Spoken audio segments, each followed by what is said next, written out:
Les petits détails des plus grands films, bienvenue dans Aviez-vous remarqué? Avec son casting 3 étoiles et son intrigue tortueuse très librement adaptée de l'histoire vraie d'Eddie Mannix, un exécutif hollywoodien connu pour régler les problèmes des stars, Ave César réunit tous les ingrédients des meilleures comédies des frères Coen. Une plongée dans l'âge d'or d'Hollywood, truffée de références cachées que nous avons repérées pour vous. Déjà, le film fait référence à de nombreux éléments bien réels. À commencer par le secret que cache Baird Whitlock, interprété par George Clooney, basé sur une rumeur bien connue comme quoi Clark Gable et George Cukor auraient eu une liaison avant Autant en emporte le vent. Le professeur Marcuse est nommé d'après le théoricien marxiste Herbert Marcuse et le chien communiste Engels d'après Friedrich Engels, proche de Karl Marx.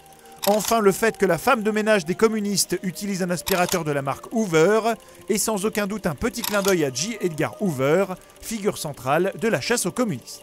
Lorsque le recruteur montre à Eddie une photo des essais nucléaires sur l'atoll de Bikini, il s'agit en fait d'une véritable photo d'un essai atomique de 1946. De plus, il dit que l'essai de Bikini a eu lieu quelques semaines auparavant. Or, cet essai a eu lieu en 1954 et le copyright du film qu'ils sont en train de produire est daté en 1951. Pour autant, on leur pardonnera volontiers cette erreur tant le souci du détail des cinéastes est visible à l'écran, jusqu'aux couleurs et aux grains de la pellicule qui reproduisent fidèlement le look de l'époque. Le film est ainsi tourné en 35 mm, alors que le chef opérateur Roger Deakins tournait depuis plusieurs années exclusivement en numérique. Josh Brolin n'est pas le premier acteur à interpréter Mannix, puisque Bob Hoskins l'avait fait quelques années plus tôt dans Hollywoodland. Ironie du sort, c'est Diane Lane, ex-femme de Josh Brolin, qui avait incarné la femme d'Eddie Mannix dans ce film. Diane Lane, qui avant d'épouser Brolin, était mariée à Christophe Lambert, qui joue un réalisateur suédois dans Ave César. Pour son accent, Lambert est parti du principe que personne ne sait à quoi ressemble un Suédois qui parle anglais.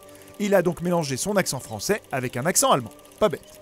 Et parce qu'Hollywood, c'est souvent une affaire de famille, quand George Clooney raconte une histoire sur Danny Kaye, c'est un clin d'œil au fait que celui-ci jouait aux côtés de sa tante Rosemary Clooney dans Noël Blanc en 1954. Après avoir dirigé Oscar Isaac et Adam Driver juste avant Star Wars dans Inside Llewyn Davis, les frères Coen ont casté Alden Ehrenreich avant qu'il n'interprète solo. Pour son rôle de Hobby Doyle, l'acteur a appris toute une série de tours de rodéo, mais il a affirmé que c'est faire du lasso avec un spaghetti qui a été le plus dur. Ce petit numéro qu'il fait donc pour de vrai dans le film est bien sûr un petit clin d'œil au western spaghetti, vous l'aurez deviné. Nouveau venu chez les frères Coen, Jonah Hill les avait pourtant mentionnés plus jeunes dans Supergrave en disant qu'il aurait aimé que les frères Coen réalisent des films pornographiques. Autre acteur totalement inattendu chez les frères Coen, Dolph Lundgren, star de films d'action de Rocky IV à Expendables, et qui fait ici un petit caméo en tant que commandant du sous-marin russe. La mallette contenant l'argent de la rançon perdue à la mer est décidément un gimmick chez les Coen, puisqu'une valise similaire contenant aussi l'argent d'une rançon était perdue dans Fargo et dans The Big Lebowski. Et le fait que ce soit la faute du chien est une référence à l'Ultime Razia de Kubrick. Côté référence, les Coen y vont fort, à commencer par leur propre film, puisque le studio Capitol Pictures d'Ave César était déjà présent dans Barton Fink. Le studio a même une salle de conférence Wallace Beery, du nom de l'acteur qui jouait dans le film, que devait écrire Barton Fink. Le personnage de George Clooney joue un prénommé Autolochus dans le film un prénom similaire à Autolycus, grand-père d'Ulysse dans l'Odyssée. Or, George Clooney, vous le savez, jouait Ulysse dans O Brother, une libre adaptation de l'Odyssée par les frères Coen. Une chose est sûre, les grands classiques ont droit à une pléthore d'hommages comme la maison des communistes qui rappelle celle de la mort aux trousses, le rendez-vous galant de Hobby qui s'appelle Carlota Valdez comme dans Sueur froide, ou le gardien de Capitol Pictures qui s'appelle Scotty comme le gardien du studio de Boulevard du Crépuscule. Le syndicat Hearst est mentionné en référence à William Randolph Hearst, l'inspiration derrière Citizen Kane, et lorsqu'Eddie débarque au milieu d'un trafic de pornographie, c'est en référence à une scène similaire du Grand Sommeil avec Humphrey Bogart. Les différents films dans le film sont eux aussi des clins d'œil à de vrais films. Ainsi, la scène d'ouverture de Mary Lee Widens sur les pieds des personnages est un hommage à l'inconnu du Nord Express. Le film éponyme, Hail Caesar en anglais, rend hommage à Ben-Hur en utilisant le même sous-titre A Tale of the Christ et une scène similaire dans laquelle un général romain est sans voix devant Jésus, une scène que l'on retrouve d'ailleurs également dans la tunique de 1953.